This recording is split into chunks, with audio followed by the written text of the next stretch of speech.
నేను యథార్థమైన మాట మీతో చెప్తున్నాను. తిరుపతి క్షేత్రంలో కూర్చుని నేను మీతో మాట్లాడుతున్నాను. వెంకటేశ్వరుడు లక్ష్మీదేవికి చెప్పి నేను ఈ అవతారంలో ఉండడానికి నేను ఎంత బాధపడుతున్నానో తెలుసా అని అడిగాడు. ఈ కానుకలకి నేను మురిసిపోతున్నానని అనుకోవద్దు. తత్పాపరూపమైనట్టి ద్రవ్యంబో కొండపైకి ఆకర్షణంబు చేసి ఏం చేస్తాను ఆ కోట్లన్నీ? నాకెందుకు? కట్టుకుపోతానా?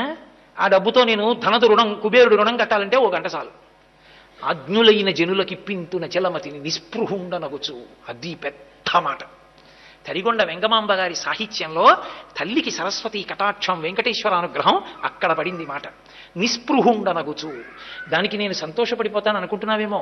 వెంకటేశ్వరుడికి ఇంత ఐశ్వర్యం, వెంకటేశ్వరుడికి ఇన్ని ఆస్తులు, వెంకటేశ్వరుడికి ఇన్ని వచ్చాయి.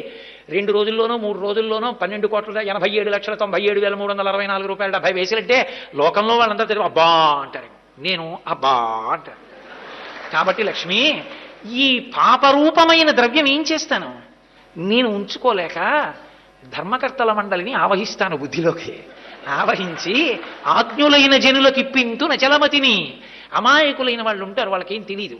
వాళ్ళకి నిత్యాన్నదానమని ఏదో వాళ్ళ పెళ్ళిళ్ళు వాళ్ళు చేసుకోని అంటే అయినా నేనే చేయిస్తూ ఉండడం అని ఇలాంటివన్నీ చేయిస్తుంటాను. చేయిస్తూ ఆ డబ్బంతా మళ్ళీ ప్రజల్లోకి పంచిపెడతాను.